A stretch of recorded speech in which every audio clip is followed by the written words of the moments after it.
The Russians are one of the world's major exporters of LNG, both from from their northern coast in the Arctic, as well as from the Sakhalin projects. And those are all going to go down for lack of foreign partners and tech. And if we have a follow-on dust up in a place like the Persian Gulf, then we're looking at Qatari natural gas potentially falling offline as well. But you know Canadian internal politics better than I do. If you want to bring the natural gas from Alberta, and let's be honest, that's where almost all of it is, if you go east, that's a lot of provinces that can say no for whatever reason that they want. And even if everyone says yes on day one, you still then have to build the liquefaction facility and the pipeline, and that's a multi-year project. That's not going to be soon enough to help the Germans. Now, if you go west through BC, that wouldn't take nearly as much time. And that because the Japanese are not facing a acute crunch, they've got a little bit more time that they could, in theory, get by without it. One thing about the Germans is they have systematically shut down one part of their energy system after another.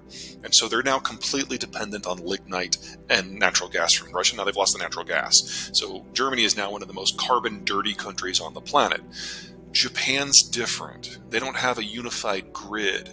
Every city has an LNG import facility, a coal burning facility, what little green tech they can get, and they have some tidal stuff, and they have LNG import facilities. So each one is used to shuffling things around, and if you can throw LNG into that mix, they will all do better, but it's not as critical as it is for the Germans. But mostly the Japanese have more time. Well, natural gas, if you're going to burn it for power, as a rule, generates roughly half of the carbon that a coal plant will. So in terms of net increase, if you just look at the German case where they're burning lignite, it's a lot more than that. So, that's a gain. The environmental push to get rid of all fossil fuels in most places is actually increasing our carbon footprint.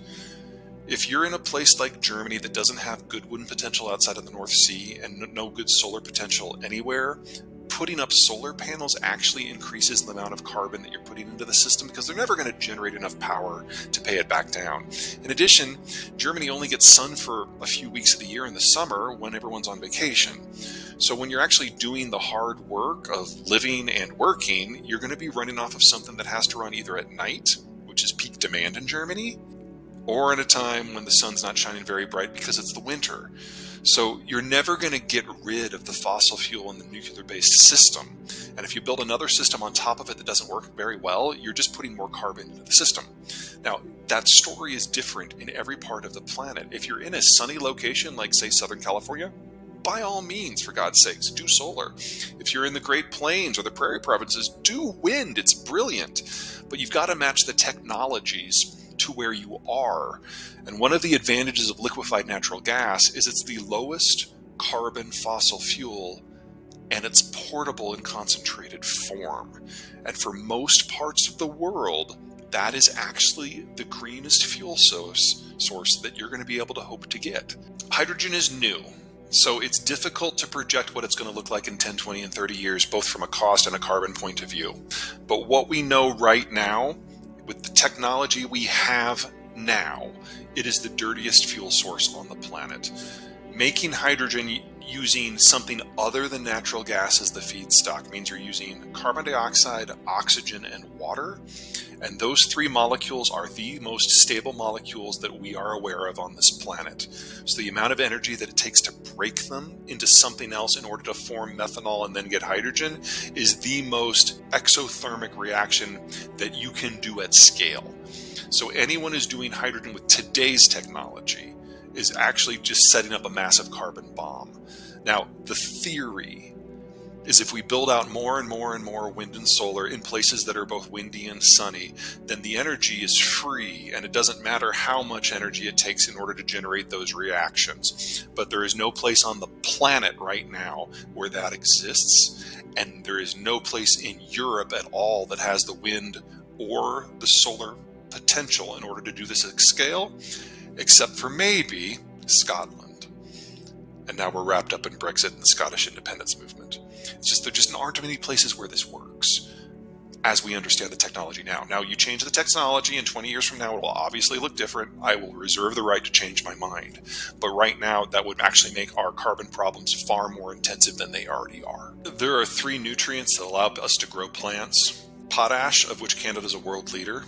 At the moment, that is not triggering the green community.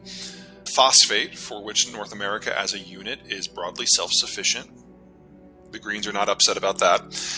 And nitrogen. Arguably, nitrogen is the most important of the 3, and nitrogen is what some folks are trying to get rid of. You cannot maintain output levels without high levels of nitrogen fertilizer. Now, the day may come where we have a technology where we can do that in a way with fewer emissions and less runoff. That technology does not exist today. So if Canada does go down this path, it removes itself from being one of the world's massive agricultural exporters, and that will kill several hundred million people. That's a value balance, green versus humanitarian life support. Now, if every agricultural zone is dealing with some version of this question moving forward, because there's a lot of fertilizer disruption coming out of the former Soviet Union, and we all need to find ways to improve efficiencies and output, and using less fertilizer should not be on that list, in my opinion. So the American demographic situation is changing, and based on who you are, that's either very good or very bad, but it's nothing compared to the titanic shifts we're seeing everywhere else. Now, America's millennials, they are providing consumption now to support the American economic system, and in a few years, they will be providing the investment as they get into their 50s, and their children will also be a large generation. They're just now being born, and that will round up the labor market 20 years from now. So in the United States, you only have to wait 10 years for a better capital environment, and you only have to wait 20 years for a better labor environment.